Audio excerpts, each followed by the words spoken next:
Hello, everyone. Good afternoon. I'm going to wait just a moment to allow everyone to filter in.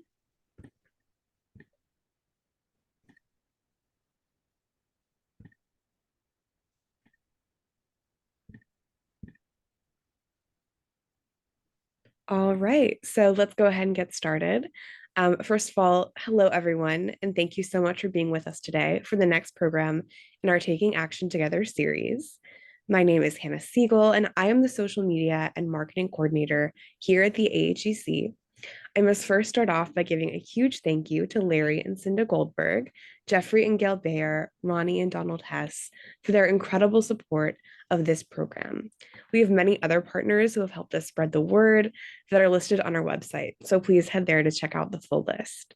I'm also very thankful for our team today, including our wonderful executive director, Lisa Bachman, our director of education, Amy McDonald, and our administrative assistant, Caleb, who is helping run the show behind the scenes.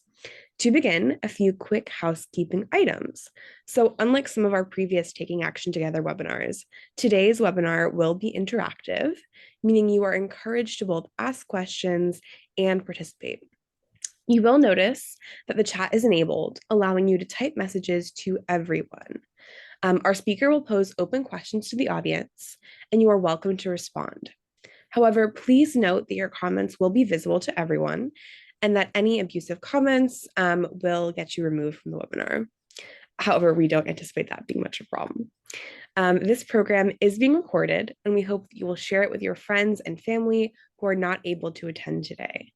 We're happy to provide these events free of cost. So if you enjoyed today's program, we would greatly appreciate a donation of any size. That will enable us to continue providing this important content. You can visit our website today to easily make a gift, and we will put a link in the chat. So without any further ado, I am pleased to introduce you to Dr. Danny M. Cohen. Dr. Cohen is a learning scientist, education designer, and fiction writer, a distinguished professor of instruction at Northwestern University in the School of Education and Social Policy and the Crown Family Center for Jewish and Israel Studies. Danny specializes in Holocaust memory and the design of human rights education.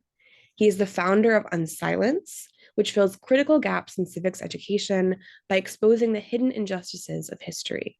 Danny is a prolific author, publishing both academic articles and works of fiction, including the historical novel Train, which was selected as the inaugural text of the National Teacher Fellows Program of the United States Holocaust Memorial Museum in Washington, D.C. Today, Danny is the co-chair of the Illinois Holocaust and Genocide Commission and was a faculty fellow of the Auschwitz Jewish Center and a member of the editorial advisory board for the academic journal, The Holocaust in History and Memory. Our goal in holding these programs is to provide you all with at least one thing you can take away to put into action. With someone as illustrious as Danny, I am sure that you will have at least one thing that you can do. So please join me in welcoming Danny. Thank you so much, Hannah. Thank you to Lisa and Amy and Caleb as well, and everyone who supports the Alabama Holocaust Education Center. I feel really honored to be here. As Hannah just said, today is going to be quite interactive, and we're going to really just jump right in. I'm going to share my screen.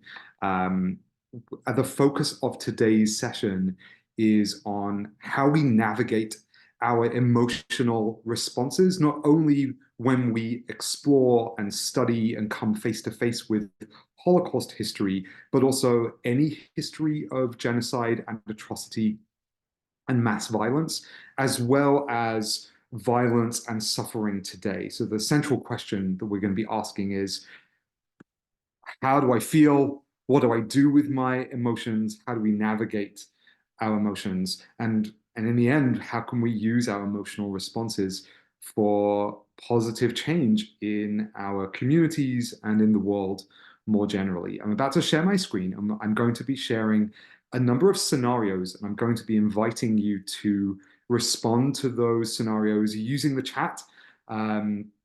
We will read some of the comments out loud, and I'll respond to some of them. We'll move through a number of scenarios, and then broaden the conversation about our emotion emotional responses to the Holocaust and mass atrocity more generally.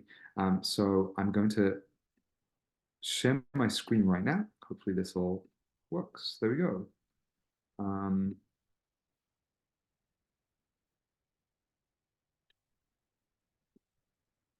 so, all right. Um, just to start us off, just to make sure the chat is working, and hopefully you can see my screen, I just want to ask you just to write in the chat, where are you today? What town are you in? What city? Where in um, Alabama are you? Are you outside of Alabama?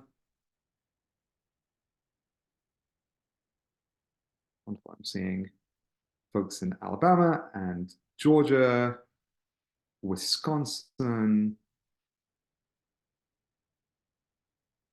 Tennessee. Someone in Birmingham who's a Northwestern graduate. Hello. Indianapolis, Alabama just returned from Israel, New Jersey. Okay, this is wonderful. Someone else also a Northwestern grad.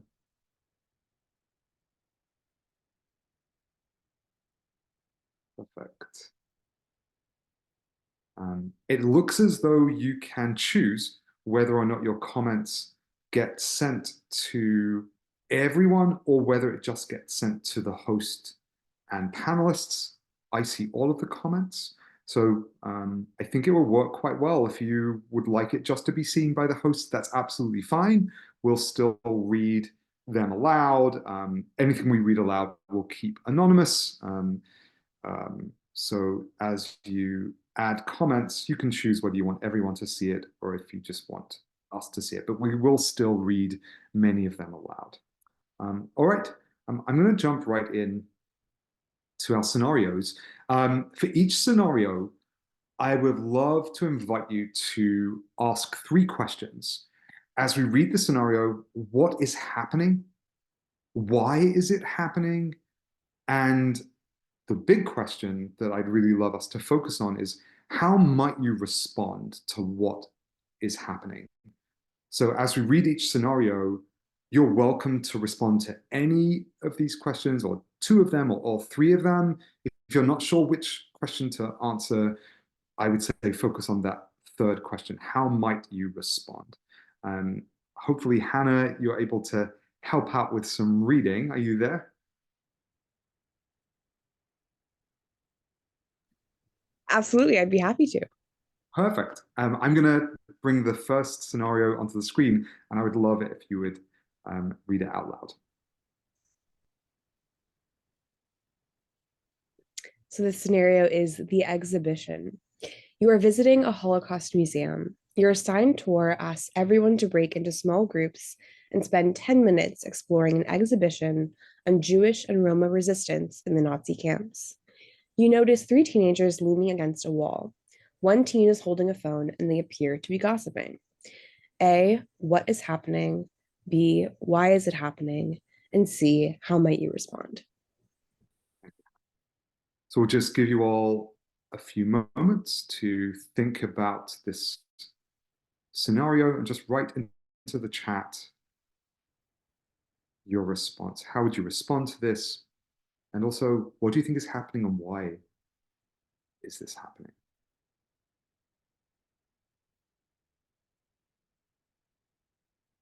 So we'll have a moment of awkward silence while everyone is typing away. And as the comments appear, we'll just give you, we won't read them out just yet. Just let everyone think. Try not to read what other folks are writing. If you do see the chat, try not to read it, just so you can respond sort of like to your gut. But you're also, of course, welcome to read what other people are writing and respond to other comments too, whatever makes sense to you.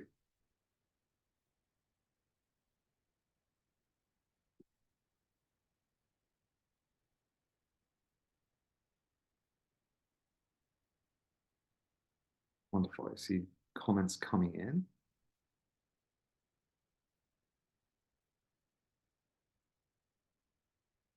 Give you another 10 seconds or so, and then we're going to read these aloud, and Hannah's going to help out by doing that. Thank you so much, Hannah. Whenever you're ready. Sure. So let's get into it. We have a few more coming in still. First response is that they are not engaged. Um, Another suggestion is that we would try to engage them and ask why they have come to the museum, hoping to engage them on what they could get out of this visit that is not on their phone. Someone says maybe they're nervous. Someone else says, I think they are normal teenagers, but probably need to be subjected to a discussion with me. Someone else says maybe this is avoidance of stressful input. One response might be, how can I help you absorb this exhibit? Another one, it depends on my relationship with the teens. If I'm their teacher, I would try to then get them engaged and focus on the material. If this was a tour for the general public and I didn't know them, I'm not sure I would do anything. Other responses, bored, don't have a clue. Group ignoring program. Two, adolescence, fear, discomfort with content. One way to respond, wait, pause, and ask their group to please be present, even if they think it doesn't relate to them. And so many more we have coming in. Someone says typical teenager that has no interest in being there. Someone else says it is suspected that the students are gossiping based on their actions. They might not understand the gravity of what they're witnessing. They might be uncomfortable. I might approach the students and ask them, what do they think about what they have seen and what they are feeling? And we have many other responses. But Danny, if you want to cut me off, let me know. No, that's perfect. Thank you so much, Hannah. This is a scenario I'd like to begin with because I've seen this play out in different ways in museums. I'm a Holocaust educator, I'm a writer, I'm a teacher. I've been on many school trips. I'll often lead students, whether they be undergrads or even middle schoolers and high schoolers. Sometimes I'll lead field trips or I'll lead members of the public through an exhibition on Holocaust history in different museums in the US and also overseas. And we see people respond in many, many, many different ways. And one of the responses that I have seen so many times that seems to um, get other people a little angry and frustrated is seeing teens appear to be disengaged, appear to just be either distracted by their phones or just distracted by each other. And I've seen many teachers, parents, and even just strangers go up to those teens and um, tell them in sort of like a pretty angry tone sometimes, or a tone of frustration, like, hey, do you know where you are? Have some respect. Um, what I believe in almost all of these situations is that something else is going on. I do not think that there is that much disrespect happening. Of course, there are outliers. Of course, we might have one or two young people who really don't want to be there. But in my experience, if we listen really carefully, if we watch really carefully, it's usually adults misreading how young people are responding, and disengagement is often what might seem to be disengagement is often something else. I think that there are moments where disengagement is deliberate, as some of you wrote.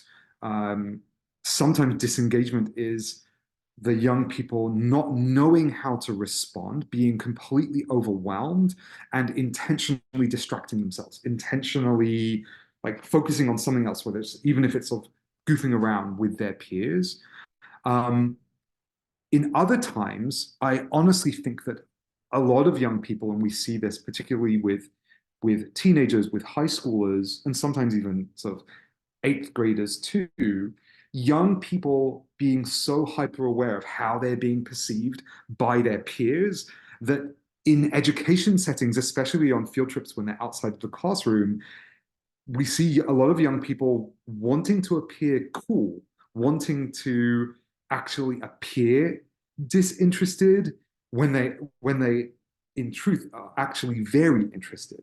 I was observing tours in the DC Museum. This is a little while ago, and I saw a group of young people doing exactly what the scenario describes, leaning against a wall, talking with each other.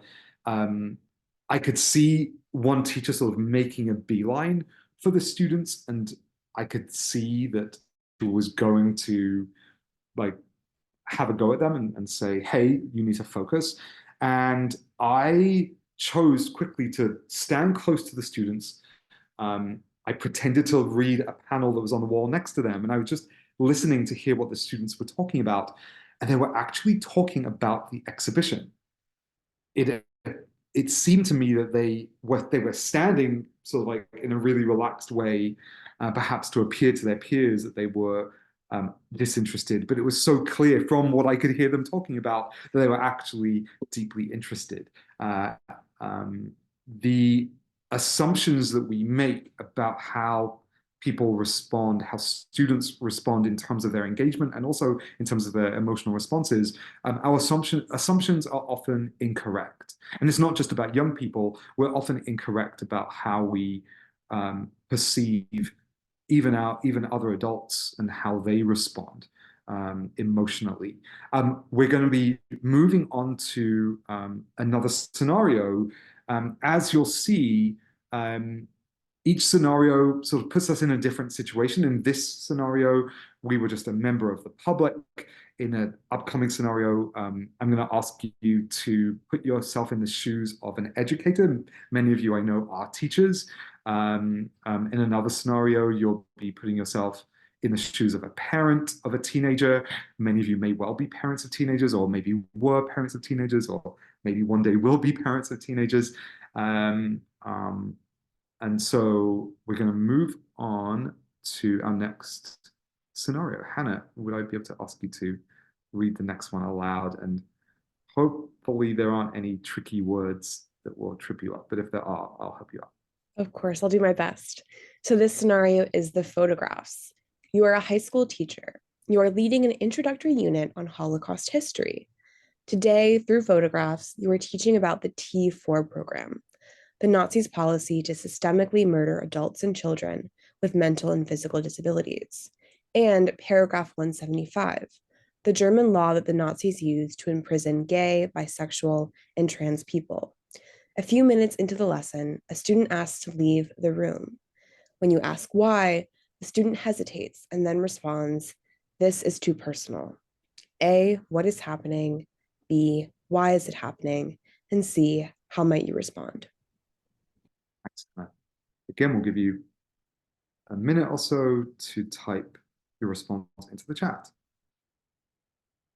You can send it to everyone, or you can just send it to the hosts and panelists, and we'll see it either way.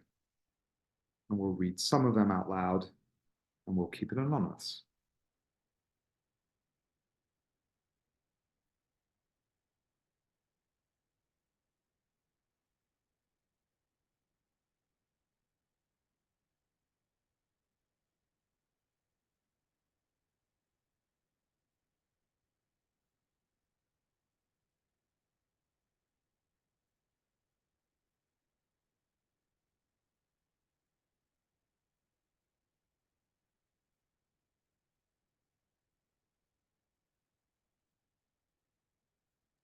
So we have some responses coming in. I'll begin to read them as they do.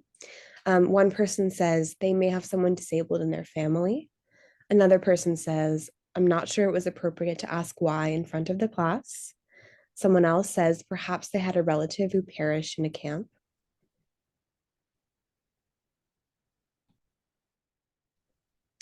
Someone needs to go with that student and make sure that they are okay.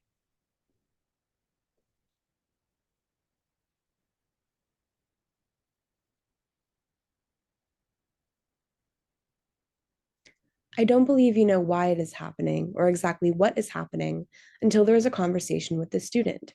I might be best to get the guidance counselor involved, or it might be best after finding the answers. Someone else says, I would take that student at his or her words, that this would affect that student were they alive then. Someone else says, in terms of how might you respond, I would feel torn between checking in on the student and continuing the class.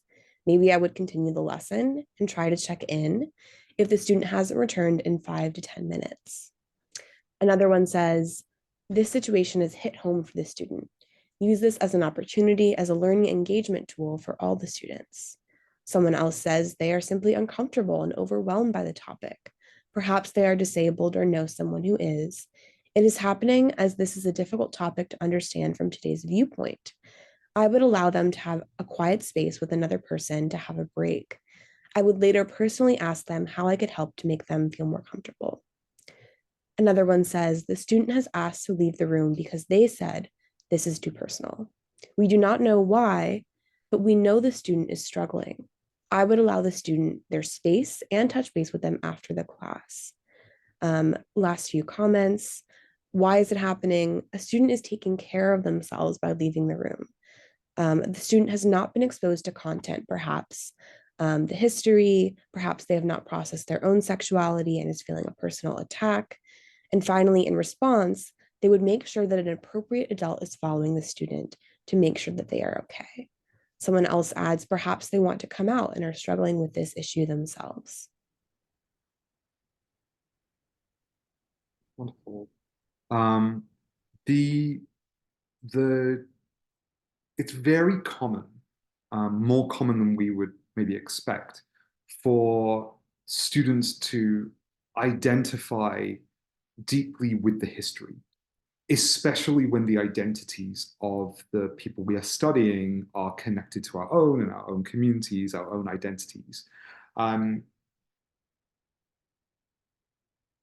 and sometimes, as many of you have written, it's not just how the students identify. They may also be thinking about people they know, people they love, people, their friends, their family members, and so on. But it's clear to me in this situation, and and some of you have already alluded to this in your comments, it's clear to me that this student may not have been fully prepared. And so something we're going to be talking about um, in a moment, when we get through the next couple of scenarios, is if we get the sense that our students or our children or even our peers are not prepared, or even ourselves, if we're not prepared, what can we do to prepare ourselves for the complex emotional responses that we might have? Um, um, there's lots of comments that I want to comment on, but I'll be coming back to them. I want to make sure that we get through the scenarios, and then we're going to be talking about the issue of navigating emotional responses and um, preparedness more broadly in a moment. Hannah, I'm going to ask you to come back to read the next scenario. Absolutely. So, this is the film. You are a parent. For homework, students have been assigned to watch a Holocaust documentary. You encourage your teenager to invite friends over and to watch it together.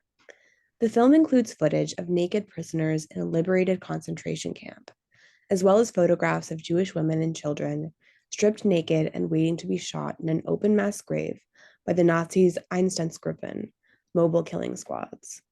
Whenever these images appear on the screen, the teens begin to giggle and some laugh out loud. A, what is happening?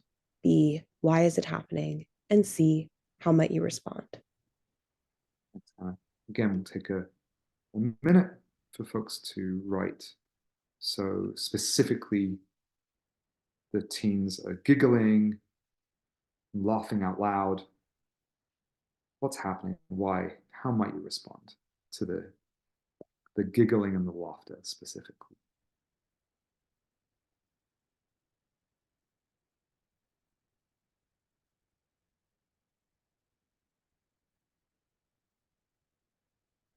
These scenarios are based on reality. This happens a lot. And it's not only my experience working with teachers, training teachers to teach about the Holocaust and genocide. Um, we hear these stories all the time from teachers.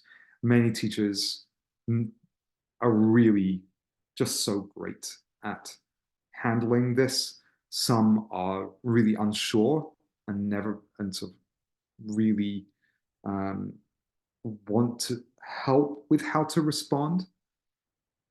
Um, Not just teachers, but parents too, and even members of the public. Like, what do we do if we see people laughing and giggling at mass violence? What is happening here?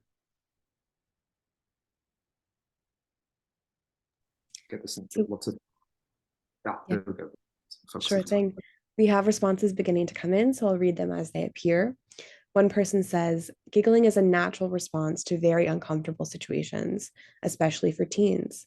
Not sure how to respond. Someone else says, I would have tried to prepare them ahead by saying that what they were about to see requires maturity. Then tell them what the expectations are. That structure sometimes helps.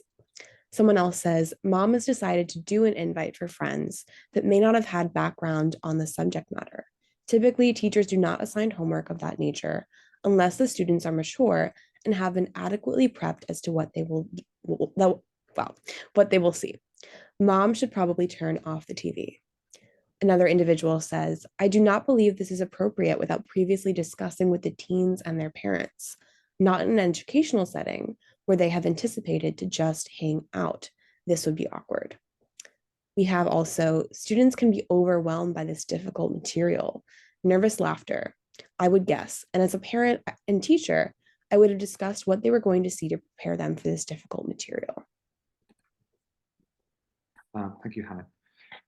Laughter and giggling is almost always seen as a sign of disrespect in this context.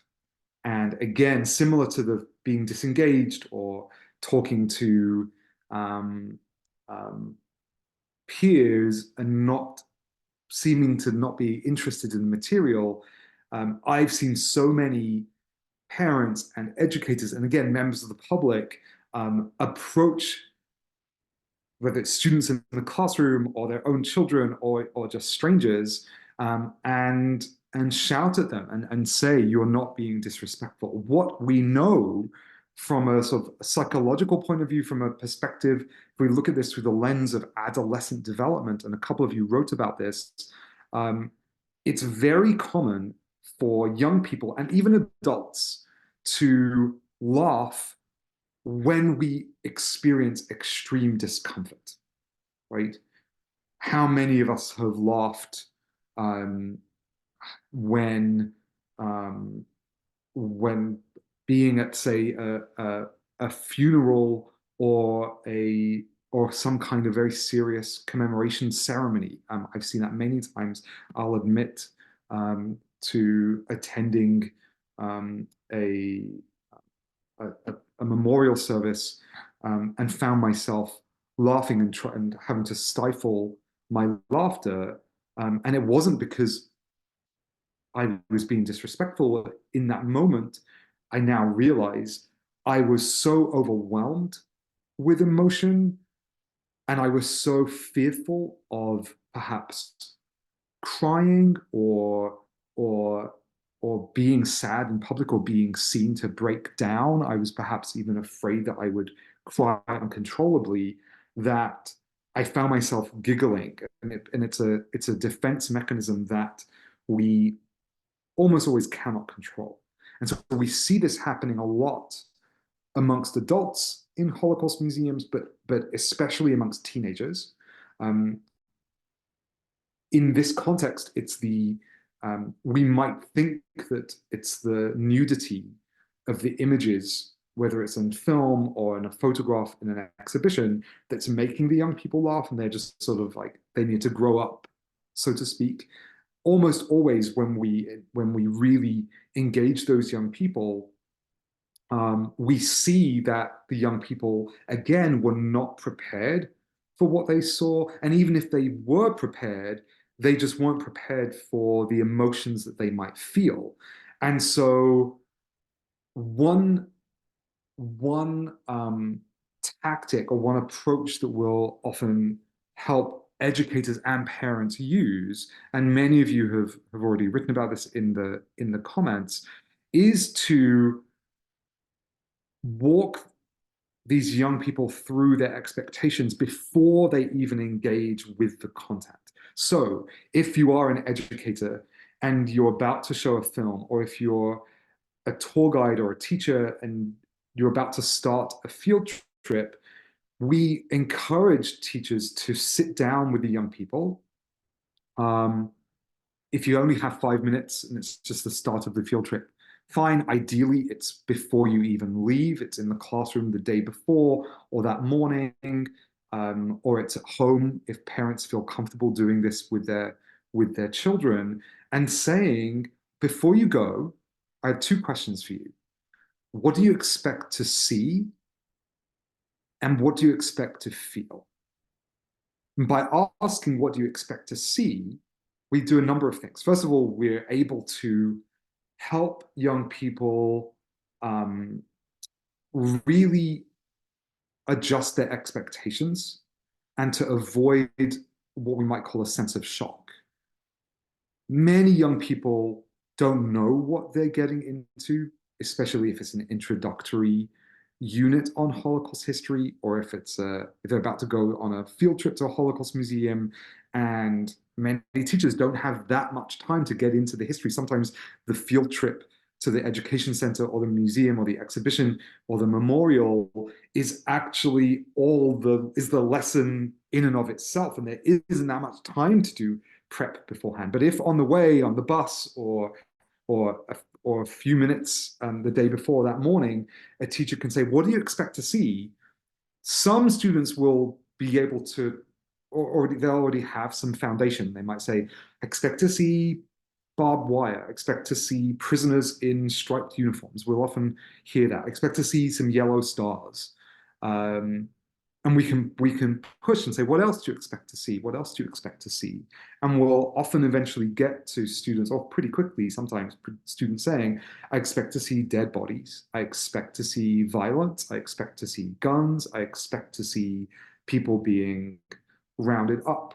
Um, and then we can, and if students don't, if the young people don't know what they're going to see, we as the adult can say, oh, just so you know, there are going to be some images of prisoners behind barbed wire. There's going to be emaciated bodies where prisoners have been intentionally starved by their Nazi guards. We're going to see dead bodies. Some of those dead bodies will have um, no clothes on. They'll be naked. Um, so we can set these expectations. And then the next question becomes, what do you expect to feel when you see those images? And students may respond in all sorts of different ways. They might say sadness, they might say horror or shock, they might say anger. Um, and we can add to that conversation and prepare them and say, yes, you might also feel nothing. You might have a sense of just being completely numb, this sense of numbness. Or, and I'll do this a lot with young people, to sort of say, you might even find yourself giggling. You might find yourself laughing, and ask the group, why do we laugh? Why do we giggle? And the students themselves, teenagers, young people are so perceptive. I think we don't give them enough credit. They will get it quickly, and they'll often say, "I think we laugh because we're so uncomfortable. I think we laugh because we're overwhelmed." And we can get the students before they've even seen any of the content to actually figure out what are they expecting to see and what are they expecting to feel. By doing this, we actually minimize the discomfort, we minimize the sense of shock, and we minimize um, judgment of themselves. Like, why am I feeling this way? Why am I laughing? Why am I angry right now? Why am I not crying? Sometimes we feel a pressure to cry, and we can prepare. young people and even ourselves as educators and as parents to know that, oh, actually, any emotional response is valid.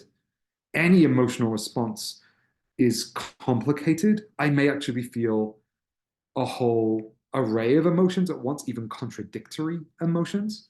And that's okay. And that's normal.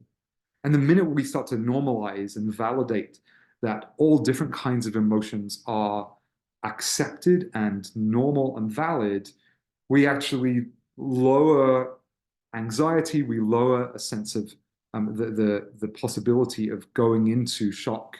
And we also decrease the chance of what we might call vicarious trauma being where you don't experience the trauma directly, but you're almost experiencing trauma in a secondary way. You start imagining yourself in these situations. You start imagining your loved ones in these photographs. You start imagining yourself in these horrific scenarios.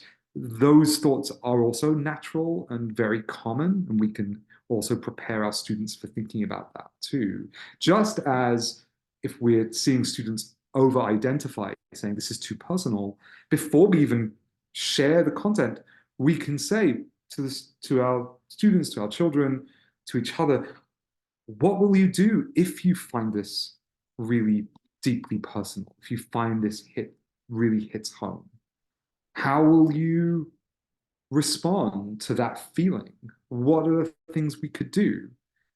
We can encourage young people to journal. We can encourage people to approach us and talk to us. We can also encourage young people just to they feel really uncomfortable and don't want to talk, just to observe and just to sort of sit quietly.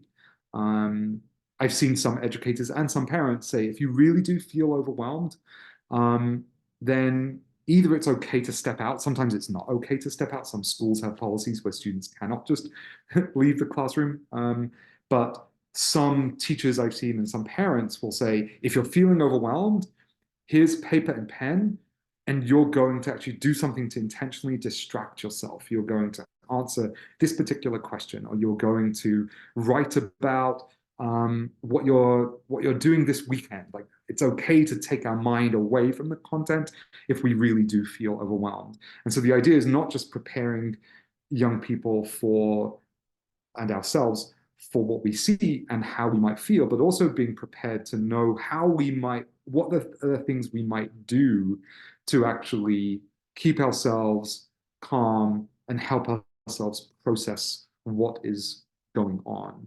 Um, let's move on to our final scenario, and then we have another part of this workshop where we're going to be bringing everything together um, through some lessons and some exploration of specific emotions too. Hannah, I'm going to ask you to read our last scenario. Hmm. So this is called the ceremony. You attend a public community program to commemorate the killings, death, and suffering of civilians in Gaza and Israel over the last 6 months. Many families are in attendance. Part of the ceremony includes reading out loud the names of Israeli and Palestinian children. Just before this part of the ceremony begins, one of the program leaders announces to everyone, "Now, you should know that what you're about to hear might make you cry. First, what is happening? Second, why is it happening? And finally, how might you respond?" Thank you. Just give you a moment to respond to the scenario, specifically responding to what the program leader announced.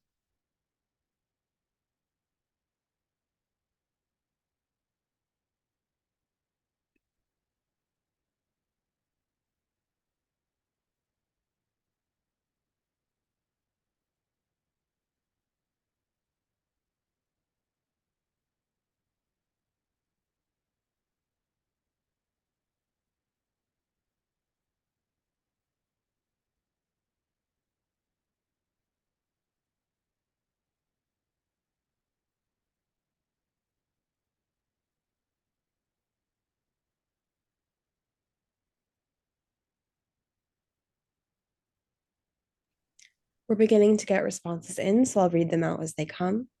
The first individual says that they're not sure this announcement was necessary, but it certainly gives attendees permission to cry. Someone else says, I feel that it was thoughtful of the leader to say that. I would not respond negatively and could be one of those crying. I believe that if there are families attending, they understand what has happened and would not be surprised by crying. It has probably been discussed with their children. I would start digging tissues out of my purse.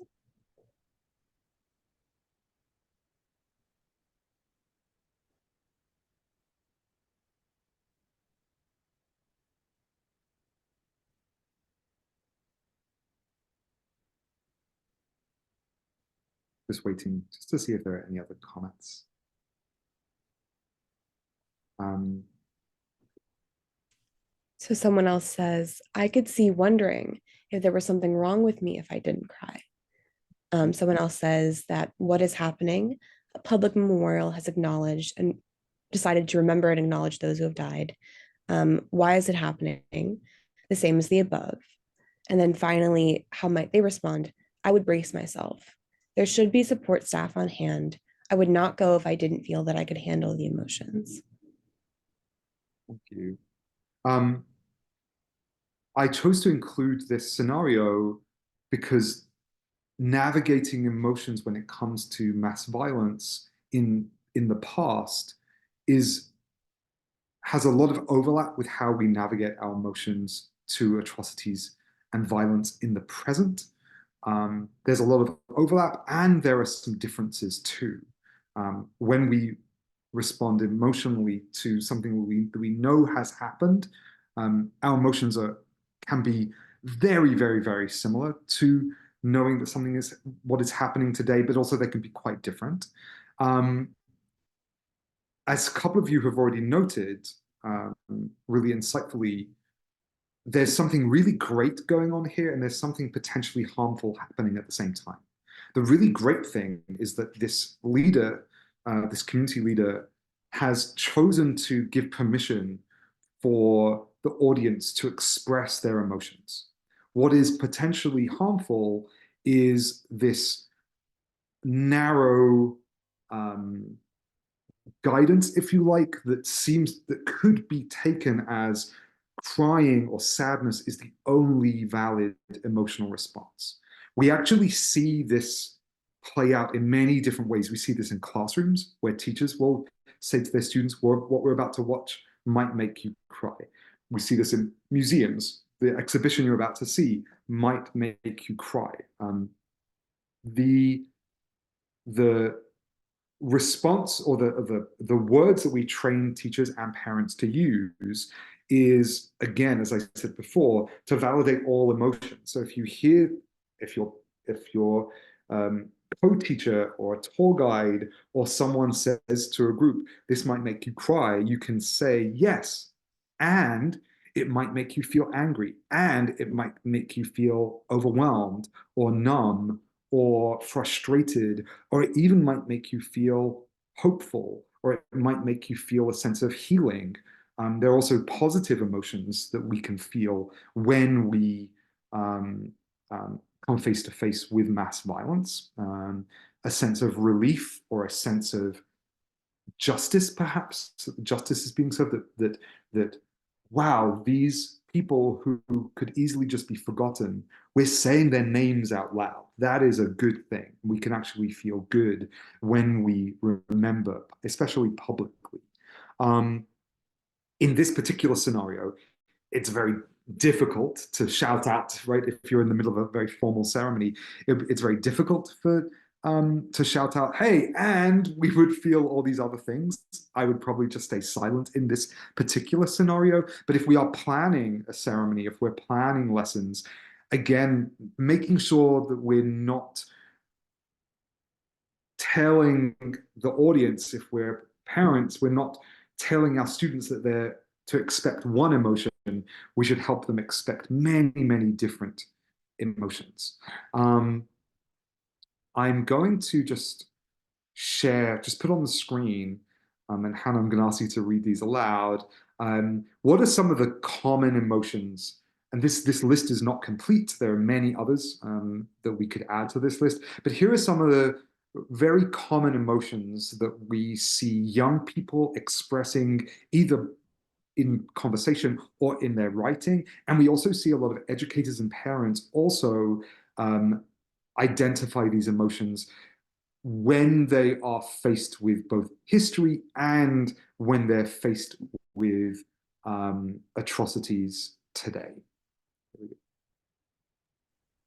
So some of these emotions are worry, dread, disgust, fear, terror, sadness, sorrow, grief, anger, rage, hatred, surprise, astonishment, awe, overwhelm, shock, confusion, anxiety, apathy, detachment, numbness, shame, guilt, powerlessness, despair, distrust, connection, sympathy, compassion, empathy, understanding, over identification, love, relief, satisfaction, fascination, obsessiveness, hope, inspiration, empowerment, pride, grounding, and many more.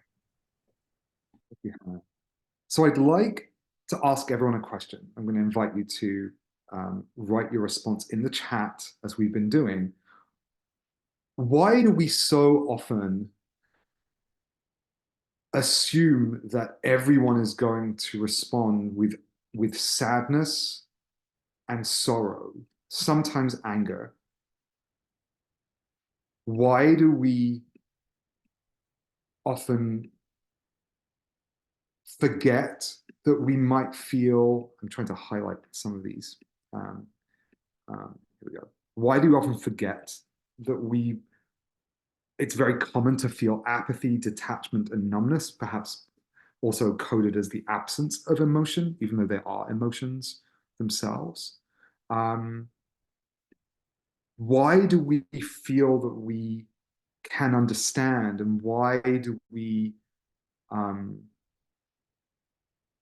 why do some of us experience and express really negative emotions when we often are also experiencing some very positive emotions too? Why do we simplify emotions? What's going on here? Um, just give you, as usual, just a moment to type into the chat. And Hannah, if you would be able to um, read these aloud, that would be wonderful. Absolutely. I can already see them coming in. Um, one person says, I would love to see curiosity added to this list. Someone just emphasizes that feeling of shock. Someone says, is there a reason the words are organized this way? Just curious if there's a method to how it was organized. Curiosity might lead to open discussion. Someone else says that it's a defense mechanism when we prioritize different feelings this way. Mm. We are making a judgment call that the appropriate response is crying, sadness, and other negative emotions. It can make others feel that they are abnormal for feeling other emotions or lack of emotion. Yes, exactly right.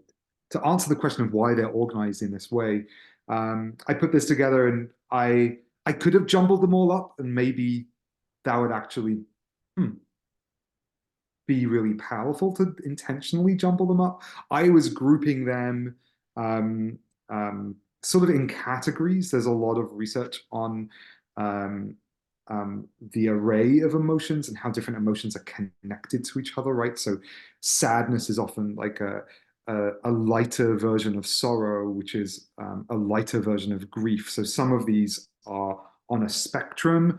And I also think that if I'm honest, I think the ones at the top are the ones that we usually jump to when we name emotions, and the more positive emotions I put at the end. I could have easily have jumbled these up, and I really love that question. There are a couple of other comments, I think. Hannah, if you would. Yeah, I'll continue. Someone says that all the emotions listed are valid, but we cannot handle acknowledging more than a few emotions or even none in the moment. Someone added that family may feel different. I think in our society, we only associate certain emotions that are acceptable to certain things that we see. Often people are ridiculed for feeling other than what is considered quote unquote normal. Another person adds, sadness and sorrow may be an initial response, but it can be followed by either anger or understanding. I experienced some of this at the Montgomery exhibit about America's shutting out European Jews who wanted to flee the oncoming Nazi attacks in the 1940s. They corrected, actually, the exhibit was at Troy University last year. Thank you so much. I holding on to all of these emotions and all the possibilities of emotions. I love these comments. I think that I really agree with this idea that we as a society, or it's perhaps a cultural phenomenon that we think of emotional responses in such a narrow way. We even, when we say, I'm feeling so emotional, that's often just a synonym for, or a euphemism perhaps, for I'm feeling sad. When I'm feeling emotional should be any one of these different emotions. If I'm feeling emotional, it could be that I'm feeling empowered, or I'm feeling guilty, or I'm feeling angry. Um, I think it's just so fascinating how we as a society talk about emotion. And big goal of today's session was to really challenge our conceptions and framings of emotion. And so, with that in mind, I'd like to share some tips for what we might do. As Hannah mentioned at the beginning, I know that all of these programs are really all about like having something very tangible that we can actually take away. So I'm just going to go through some of this, and then maybe we'll have a couple of minutes or so for questions at the very end. So I've split this up between before, during, and after, and this can apply to teachers, to parents, to just ourselves. What should we do before we come face to face with violence? What do we do during? What do we do after? So, as I've said, preparation is really important, whether we're working with teenagers or talking to our children, or even for ourselves before we watch a movie, before we read a book, before we go to a museum. Ask ourselves and each other, what do we expect to see? What emotions do we expect to feel? What are all the possible emotions that we could feel? And then how can we minimize vicarious trauma? And the lesson here is that we want to remind ourselves and remind the people around us, whether they're students or our loved ones, that all emotions are valid, that everyone responds differently, that we often feel many different emotions back to back, and even all at once. What do we do during? While we're watching the movie, while we're at the exhibition? We want to keep pausing and checking in if possible. What emotions are we feeling? What's surprising to us? Which of our emotions seem to be in conflict with other emotions? And which emotions are difficult to face, and how can we face them? And the goal here is we want to do this so we can become aware of our emotions, we can become aware of and respond to other people's emotions, and we can begin to face and cope with difficult emotions that we want to often usually push away. And finally, what do we do afterwards? A question I always ask my undergrads and encourage teachers to ask their middle school students and high school students, and even I encourage parents to ask their children. It's sort of like, and you don't have to use this language if it doesn't sound like you. Find the language that feels right for you. But essentially, it's what's your emotional journey? What did it look like when you watched this movie? When you went to this museum? When you studied this curriculum, this particular history? Or even as we navigate what's happening around the world, whether that's in Gaza or whether that is in Ukraine or whether that is right here at home, what does my emotional journey look like? If I was to create an emotional map, literally on paper or with post-its, what can we create a map of all of our emotions, put them in sequence, and talk about how different emotions relate to each other? How do my emotions help me learn about myself? What am I learning? What is new? By identifying and saying out loud my emotions, what am I seeing about myself or about others that I haven't seen before? How can we use our emotions to guide our positive actions? How can we identify emotions and then say, okay, I can actually reach out to someone now. I can, even if there's someone I disagree with in terms of politics or in terms of my understanding of the context or history, if we can see that we have emotions in common, then perhaps we can start to understand each other and just and have better dialogue and feel closer with each other. And so the lessons here are really helping us see that our emotions can help us learn, they can help us heal and take action, that our emotions are better expressed than kept hidden, and that we can use our emotions to build resilience.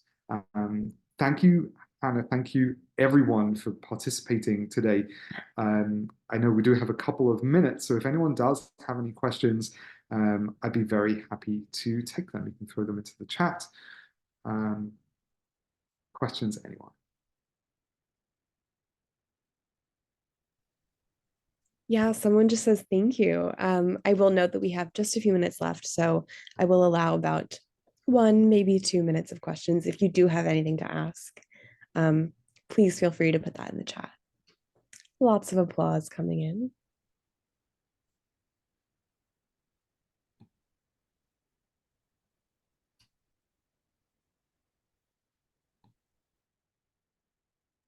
And if we don't have any questions, I will go ahead and wrap us up. Well, first of all, Danny, thank you so much for this incredible webinar. We are so grateful to have had you today, taking us through this exploration of how we can respond to mass violence and atrocity. We do actually have a couple questions. Let me take a peek at those. So first we have, what have you experienced with your students that took you by surprise? Also, thank you. And someone else says, are you okay at Northwestern? Dr. Scott Shea is very, quote, down on Northwestern's anti-Semitism. And I will cut us off there for questions just so that Danny can respond. Thank you. I'll be really quick. So I'll take the last one. Thank you for asking. Yeah, I'm doing okay. I teach classes on Holocaust memory, Holocaust education design, Holocaust film. The students who take my class are completely wonderful, and I learn from them all the time. They do share what they're facing on campus more broadly. We are seeing an increase in anti-Semitism and Islamophobia. We have a lot of students who are very vocal. What I really try to focus on the most is the students who are silent, the students who seem to have and also express a lot of discomfort with talking about what is happening with the war in Gaza right now, what's happening on campus. Um, I think sometimes we it's great that there are some students who are very vocal, but sometimes they can take up all the oxygen. And I think why we want to make sure they feel heard and they get to share and be in dialogue with one another. I do think we need to focus on the students who really of confused or really struggling to navigate the climate that they're in. And so that's a lot of the focus of my teaching, which relates to sort of what have I experienced that took me by surprise,